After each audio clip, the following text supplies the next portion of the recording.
You know how Hollywood loves to take a little piece of real history and just blow it up into this huge blockbuster? Well, what happens when the real story is actually weirder, way more confusing, and honestly, even more fascinating than the movie?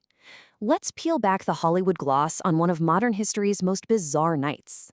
So, you've probably seen or at least heard of the 2011 action flick Battle Los Angeles. You know the one, Marines, huge explosions, a desperate fight for survival against aliens. It's pretty standard Hollywood stuff, right? But the movie's whole hook, the thing they really leaned on, was this tantalizing idea that it was all inspired by something that actually happened. So, how much truth is there to that, really? In the movie, the story is super straightforward. Hostile aliens show up, they're after our water, and a tough-as-nails platoon of US Marines is pretty much the last line of defense for LA. It's a classic war movie. You just swap out the enemy's soldiers for aliens. Simple. And hey, people showed up for it. The film made back more than 3 times its budget, so financially, it was a big win. Critics, though, not so much. They mostly called it noisy and full of cliches. But the real story it's supposedly based on? That is anything but simple. All right, so let's leave the movie behind and jump into the bizarre historical incident that started this whole thing. So I want you to picture this. It's February 1942.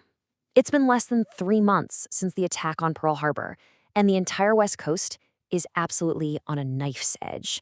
There's this genuine, gripping fear that a Japanese attack isn't just possible, it's coming any day now. And just the day before our story, a Japanese submarine had actually shelled an oil field near Santa Barbara. So the tension, the paranoia, it was through the roof. And then it happened. In the dead of night, just after 2 a.m., air raid sirens suddenly start screaming across Los Angeles, jolting everyone awake. The whole city goes dark, searchlights start frantically cutting through the sky, and then, at 3:16 a.m., the night just explodes. The military opens fire on, well, something. For almost an hour, the sky above LA is just this terrifying mess of searchlights and tracer fire and bursting shells. And this picture, the one that ran in the Los Angeles Times, this became the iconic image of the whole event. It shows all these spotlights converging on, well, something up there. This photo absolutely cemented this night in the public's mind as a deep, profound mystery. And the military's response was, well, it was massive. We're talking more than 1,400 anti-aircraft shells plus who knows how many machine gun rounds were just blasted into the sky. Can you imagine the sound, the sheer chaos? It must have felt like the end of the world was happening right overhead. And then, just as suddenly, it stopped. The all clear was given.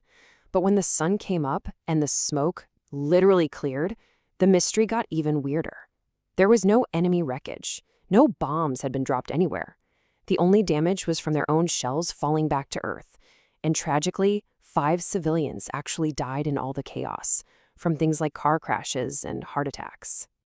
So, yeah, no enemy planes, no bombs, just a whole lot of confusion, and one enormous, burning question on everyone's mind. What in the world did they just spend an hour firing over 1,400 shells at? This is where the official story starts to completely fall apart. Now, you'd think the government would have a clear, straight answer, right? Nope, not even close. In fact, they could not have been more divided.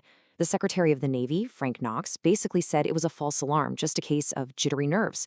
But at the same time, the Secretary of War, Henry Stimson, said that as many as 15 planes were up there and that they definitely weren't American. So you've got the Navy saying one thing and the Army saying the complete opposite. With the official accounts being a total mess, people started trying to figure it out for themselves, and a few major theories popped up.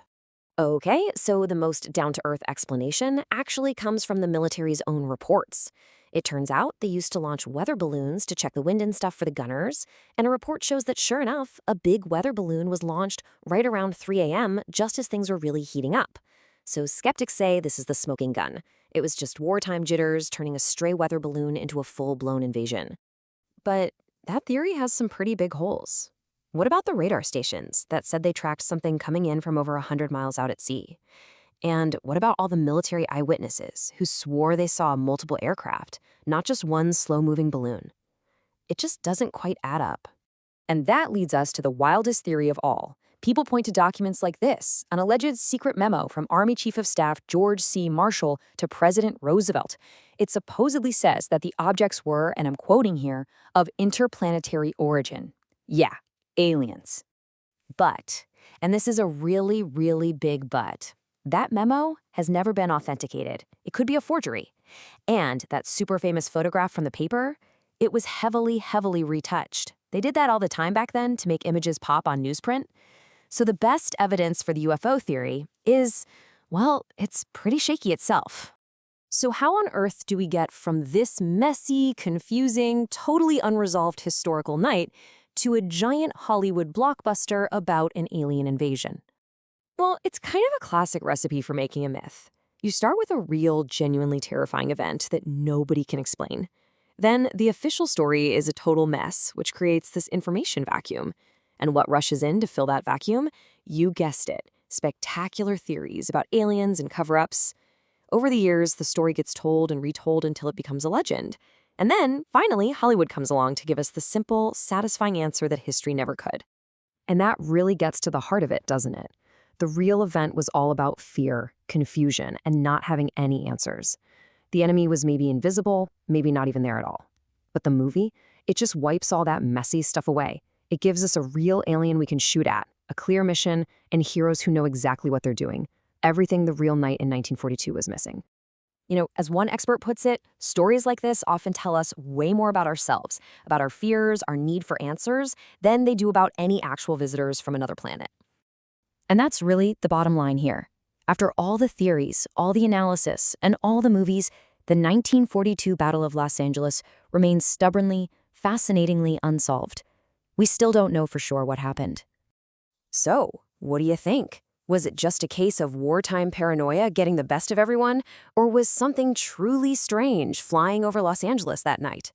History can't give us the answer, so I guess you'll just have to decide for yourself.